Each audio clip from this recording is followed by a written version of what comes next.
Islamic stories کے معزز دوستوں، میں ہوں محمد ظہیر اور آپ تمام دیکھنے اور سننے والوں کو میری طرف سے السلام علیکم۔ ویڈیو شروع کرنے سے پہلے نئے آنے والوں سے گزارش ہے کہ پہلے اس یوٹیوب کے منفرد چینل اسلامک سٹوریز کو سبسکرائب کرتے ہوئے ساتھ بنے گھنٹی کے بٹن کو بھی دبا دیں تاکہ میری ہر نئی آنے والی ویڈیو کا نوٹیفیکیشن آپ کو بر وقت مل سکے اور آپ اس کو اسی وقت دیکھ سکیں۔ شکریہ۔ انسان اور بندر میں کئی چیزیں مماثلت رکھتی ہیں۔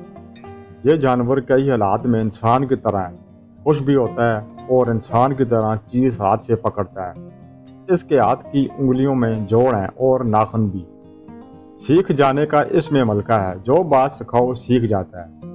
چاروں ٹانگوں پر بھی چلتا ہے اور دونوں ٹانگوں پر بھی بڑی آسانی سے چل سکتا ہے۔ خلیفہ متوکل کو کسی نے ایک بندر بھیجا تھا جو کپڑے سی لیتا تھا، اور اہل یمن اسے اپنی دکانوں پر بیٹھنا سکھاتے ہیں، حتیٰ کہ قصاب اور سبزی فروش اسے دکان پر بٹھا جاتے اور دکاندار کے واپس آنے تک وہ دکان کی حفاظت کرتا ہے۔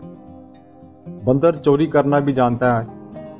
یہ انسان کی طرح اپنی مخصوص بیوی رکھتا ہے اور اپنی بندریا کے پاس دوسرے کسی بندر کو نہیں آنے دیتا، اور نہ ہی کوئی بندر دوسرے کی بندریا کی طرف رغبت رکھتا ہے۔ پانی میں انسان کی طرح ڈوب جاتا ہے اور ماں اپنے بچے کو اس طرح اٹھائے پھرتی ہے جیسے عورتیں 12 تک بچے جنتی ہے۔ کچھ اولاد کو ماں اٹھائے پھرتی ہے اور باقی کو باپ۔ زہریلا کھانا دیکھ کر چیختا ہے اور ڈرتا ہے اور نہیں کھاتا۔